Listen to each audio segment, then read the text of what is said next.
It was a warm and sunny week here in Daytona, especially the morning of the Pepsi 400. Now, Ernie Irvan won the pole for this race, qualifying the Kodak Chevrolet at 190.327 miles per hour. In fact, Ernie and Kyle Petty were the only two drivers in the entire field above the 190 mark. But the big news was not at the front of the pack. Instead, it was here at the back of the pack, and it's centered on Ken Schrader's car.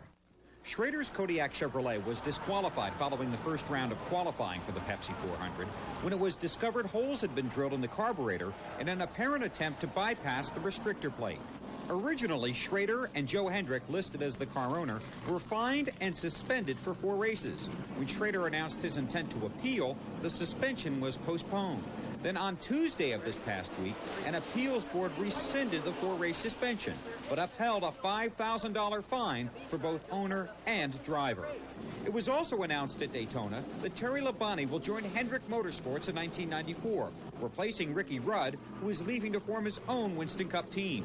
Labonte is a former Winston Cup champion. He finished 8th in the points last season, driving for car owner Billy Hagan. Today's Winston Cup highlights are brought to you by Texaco Haviland Formula 3. Add more life to your car. Ernie Irvan started on the pole as the defending champion and one of the pre-race favorites, but would only lead 5 laps. The first caution of the day flew on the first lap when Jimmy Hensley crashed.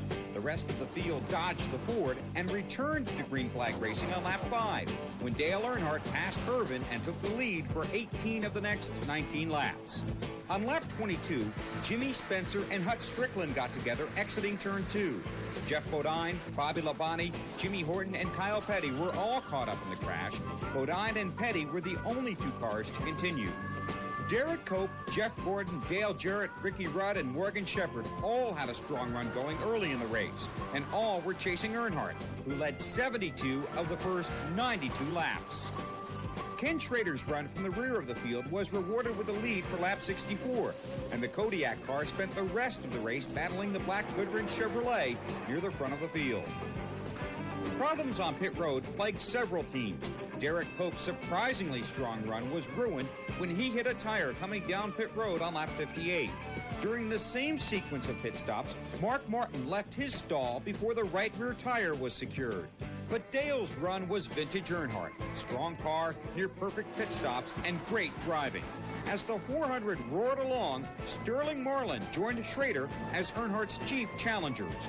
The Ray Bestis ride took the lead on lap 113 and led 10 laps before a caution flag for Richie Petty's stalled car brought most of the leaders to pit road. Martin stayed on the track, but under green could not hold the lead. First Irvan, then Earnhardt, then Schrader. Then on lap 132, Earnhardt moved to the front for the final time with 29 laps remaining in the race.